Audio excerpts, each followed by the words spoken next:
frank, he's one of the youngest CEOs in the software sector. In fact, if I'm not wrong, he was only 39 when he became CEO of Cognizant and took over the Goliaths of the IT business. Congratulations to you. So what would your advice be to many of the young CEO aspirants in the world? Oh, that's a hard question. I would say dream big. Anything is possible. We never dreamed Cognizant would be where it is today. It's a little bit of hard work, a little bit of luck, and anything is possible. Ladies and gentlemen, it's now time to hand out our final and our two biggest awards this evening.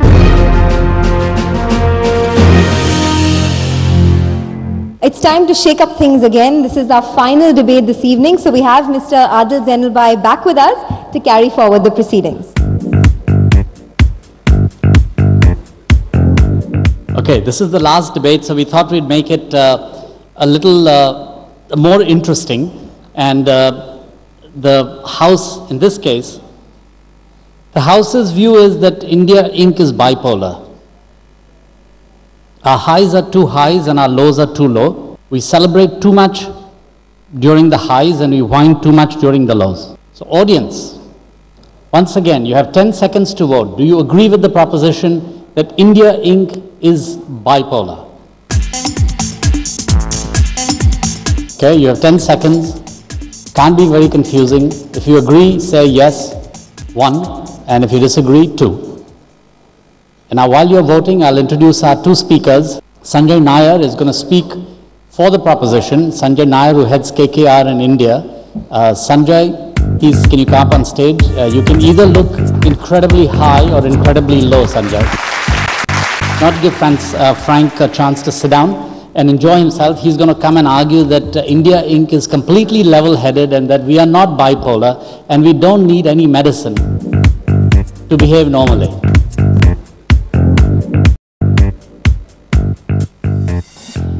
Look, I think India Inc., especially the big companies, are absolutely bipolar the way we are behaving today. 3 quick facts. 06, 07, business confidence, 72. Open to any kind of diversification, overseas or local. Any kind of acquisition, overseas or local. Put on huge amounts of leverage, buy any real estate that comes.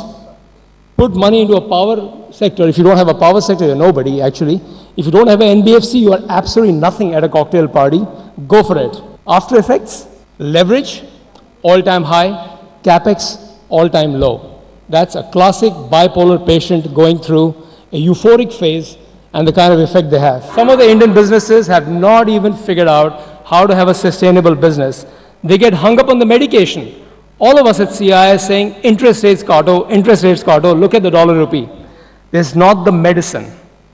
They struggle to get out of bed every morning. These guys should be making investments now, but they're not. They're absolutely stuck in their bed. And finally, they begin to think unclearly. They just don't see the picture the way it should be. And I must tell you, the media, the RBI, the Planning Commission, and the Ministry of Finance all add to the frenzy. Thank you, Dr. Nair. Let me start by saying that if there's one lesson of the last 5 years, I think that it is that in today's business environment, volatility is the new normal. In both emerging and established markets around the world, dramatic highs and dramatic lows are a regular part of our business life. You know, rapid changes in macroeconomic environment, in markets, in customer demand, in technology, are continuously shifting the ground beneath our feet. And so I would say that in a volatile environment, the ability to sense and respond quickly, or agility, is the killer behavior. So the ability of India Inc. to respond to volatility, far from being bipolar behavior, I would say is just sensible way of running the business. It's common sense business. And more than that, I would argue to you that it is a competitive advantage of India Inc. and of Indian leaders. You know, there's an old saying that one man's trash is another man's treasure. I would say that let's not dismiss India Inc.'s agility as bipolar trash, but instead look at it for what it really is, which is a competitive treasure. Thank you. Thank you. And I first asked Zia, another well-known doctor of law, of course, about what her prognosis is. I truly think that I think there's a bit of truth in both, because I think India Inc. is so raring to go and so wanting to achieve and having the energy to do so much that when they face roadblocks, their disappointment is deep. Their wanting to get out of the low is quick.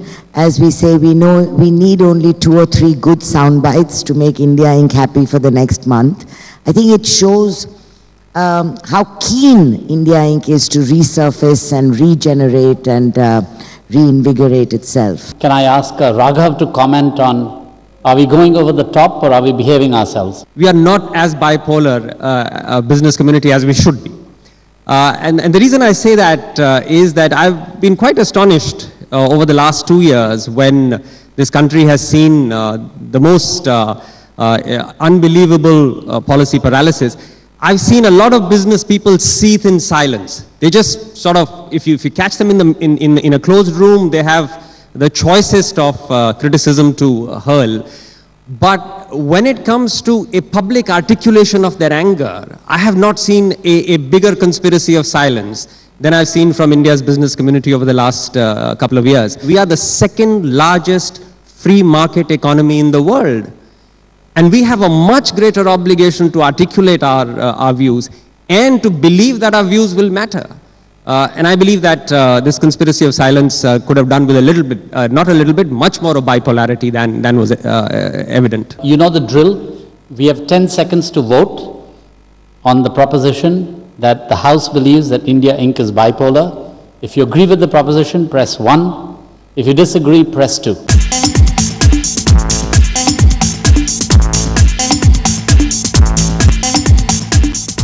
Before Dr. Nair started speaking, you voted 82% for yes. And after hearing Dr. Nair's prescription, a lot of you changed your minds. And you believe that we are all perfectly rational. So I don't know what it was, but it was wonderful. Let's thank both of our participants. Ladies and gentlemen, it's now time to hand out our final and our 2 biggest awards this evening. Our penultimate award is the Lifetime Achievement Award. It's a tough category because there are so many leaders which India has produced, and we end up selecting not only the best, but probably a lot of times the senior most in the particular category, particularly in terms of age. But it's always a category that allows you time to reflect on the sort of leadership that India has had in business. And the Lifetime Achievement Award goes to Brij Mohanlal Munjal, Chairman of Hero Motor Corp.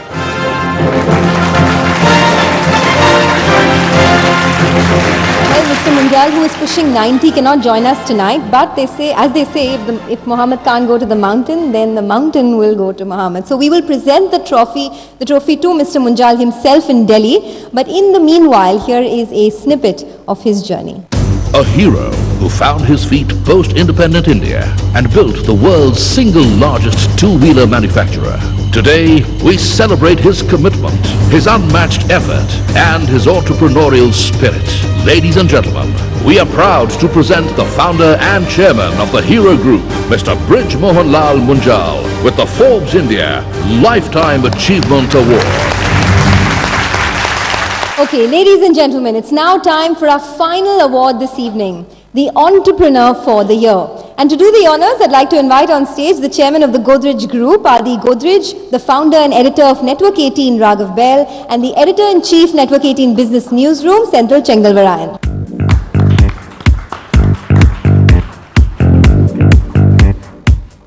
Thank you, gentlemen. Let's now take a look at the nominees of the Entrepreneur for the Year. We look at sustained performance, sustained growth over a fairly long period of time, and reaching a size in your business which then is noticed not only in India and possibly all over the world. And the winner is Anand Mahindra, Chairman and Managing Director of Mahindra & Mahindra. Mr. Mahindra needs no introduction at all. He took risks when it mattered the most and transformed M&M into a $16 billion corporation. Also in recent times, Mr. Mahindra has become one of the most influential voices in social media. Mr. Mahindra, not just, he doesn't only tweet about business, he tweets about cinema, about movies, about travel, lifestyle, all of it. What is the advice that you would give, to a lot of the young people out there? I mean, where do you see M&M go, say, 10 years from now? One of the dangers of this kind of award is that you get seduced into believing that you deserve them. But this award, this award, I was tempted to suspend my disbelief, so to speak, because I like the title of the award. Entrepreneurship is used in the same breath as capitalism, business, industry, but entrepreneurship is not a process or a definition. It's a state of mind. It's about being ambitious, about being hungry, about dreaming.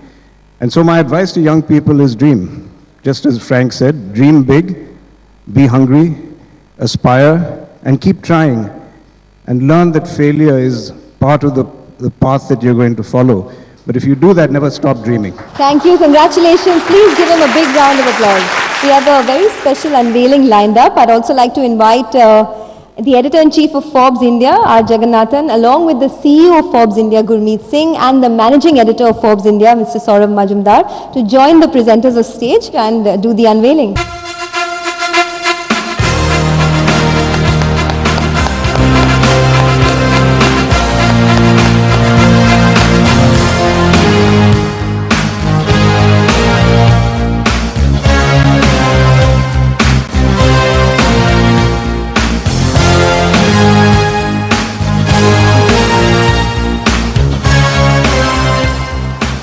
Let's call up all our winners, our presenters, our jurors on stage for a photo opportunity. So please everyone, please be up on stage.